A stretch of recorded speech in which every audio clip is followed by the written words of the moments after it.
Bom dia, meus queridos alunos maravilhosos do 8BM. Bom, meus queridos, vamos retomar a aula passada, que nós falamos sobre todo o processo de regionalizar o nosso globo terrestre, ou seja, o nosso planeta Terra. E o seguinte, a questão de regionalizar, ela está atrelada principalmente a recortar, dividir, separar, fragmentar os espaços geográficos. Mas facilitar para compará-los, diga-se exato. Lógico, nós precisamos nos localizar e a partir desse momento nós atribuímos a uma questão de mais conhecimento dos lugares. Por isso que nós resolvemos, nós da geografia, atrelamos isso à questão de conhecimento dos lugares. E esses conhecimentos dos lugares têm um objetivo dessa regionalização. O objetivo é que todo espaço ele pode ser dividido.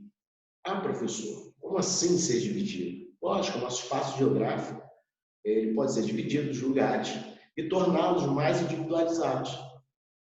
Como assim? Por exemplo, vocês acham que, particularmente, todos os nossos estados eles já começaram assim bem divididinhos, bem tranquilos, ou os Estados Unidos bem tudo junto com o Brasil? Não.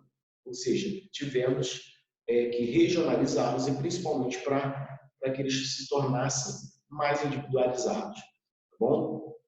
Nós temos diversas formas de regionalização. Lógico, hoje nós atrelamos mais uma questão social de regionalização e de modelos econômicos. Professor, como essas condições econômicas são atreladas? Bom, vamos lá. Com países desenvolvidos, subdesenvolvidos, emergentes ou em desenvolvimento. Como é que fica isso? Como podemos identificar? Simples. Os países que são regionalizados no quesito desenvolvidos, eles também são chamados de países centrais. Bom, lógico, eles são considerados mais avançados, mais ricos, com níveis de alto desenvolvimento em todos os setores, seja educação, saúde, investimento público, tecnologia, principalmente. Já os países subdesenvolvidos, que também são conhecidos como países periféricos, eles são caracterizados como países pobres, que apresentam uma realidade bem contrária dos países desenvolvidos.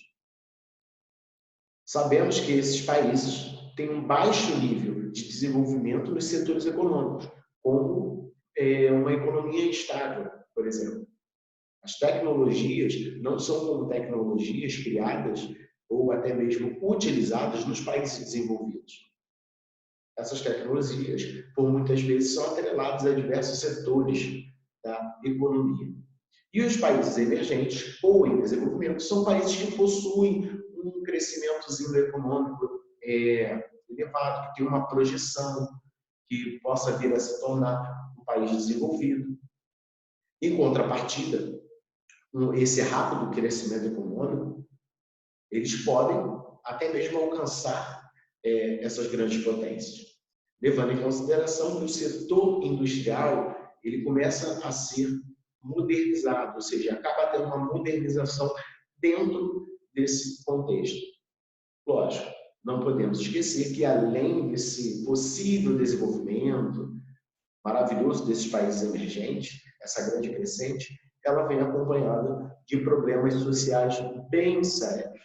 Bom, vamos lá.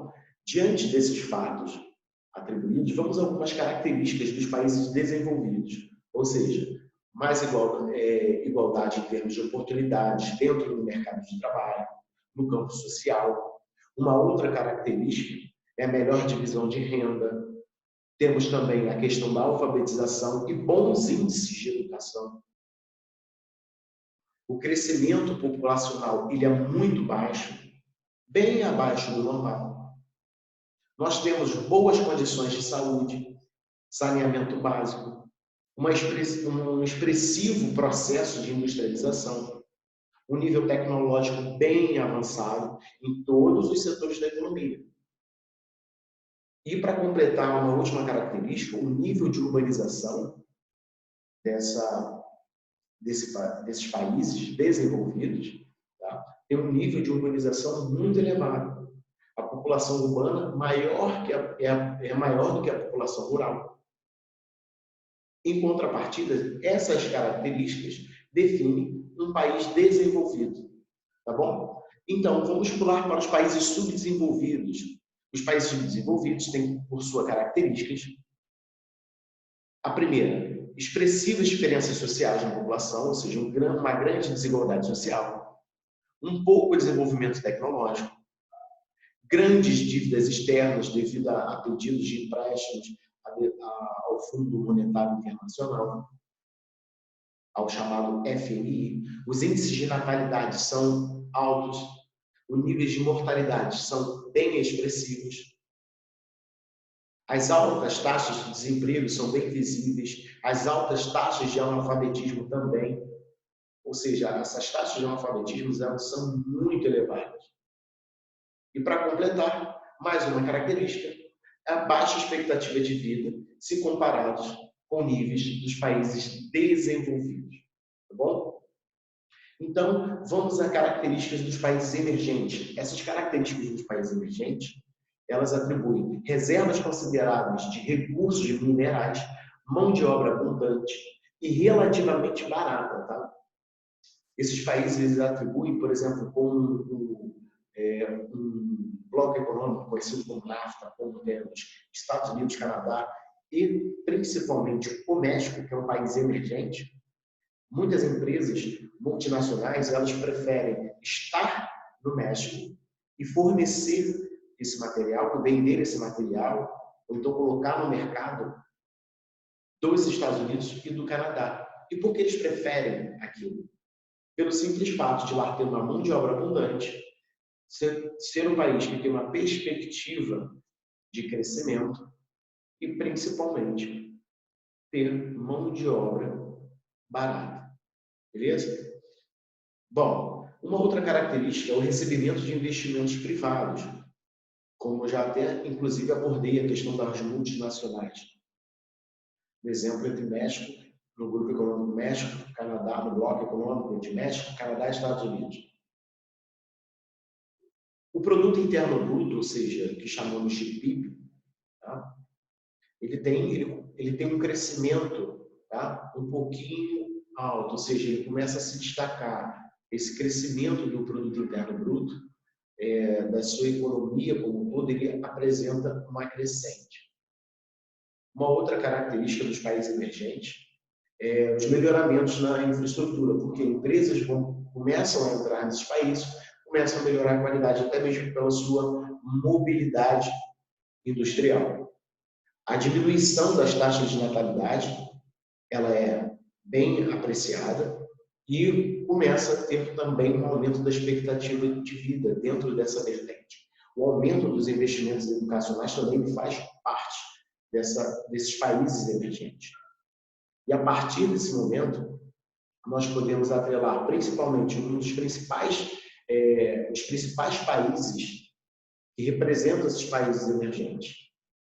Quais são? Brasil, Rússia, China, Índia, China e África do Sul. Vou repetir: Brasil, Rússia, Índia, China e África do Sul. Esses países também são conhecidos como os BRICS, tá bom? Eles representam todas as nações emergentes do mundo, tá bom? Lógico, além do México.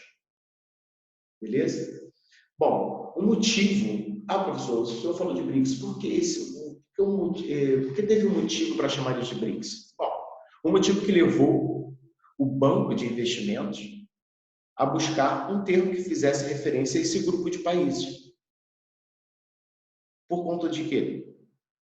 Simples. Projeções indicam que daqui a 40 anos, ou até menos, eles atribuem entre 30 e 40 anos, caso eles continuem apresentando os desempenhos de economia, ou seja, que vem uma crescente econômica muito boa, esses 5 países, eles poderão somar e até mesmo superar as economias das potências atuais, que são Estados Unidos, Japão, Alemanha, Reino Unido, França e Itália.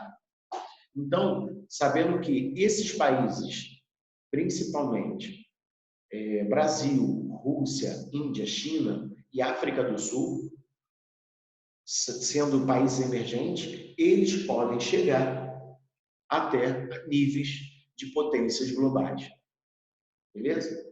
E o que verifica isso? Como nós conseguimos medir tudo isso? Através de uma sigla conhecida como IDH, que caracteriza o Índice de Desenvolvimento Humano. Esse Índice de Desenvolvimento Humano é um indicador criado pela ONU, que avalia a qualidade de vida das pessoas em praticamente todos os países. Em sua composição, consideram-se a renda per capita, expectativa de vida e escolaridade. Mas como é que é verificado isso, professor? Simples. O IDH varia de 0 a 1. Ou seja, quanto mais perto de 1, mais o país tem o índice de desenvolvimento humano elevado. Ou seja, mais ele tem o desenvolvimento humano destacado, perdão. E diante de todos esses fatos, fica aqui uma grande análise para vocês. Preste bem atenção. Quando um país chega a 0,8, ele é considerado como um país desenvolvido.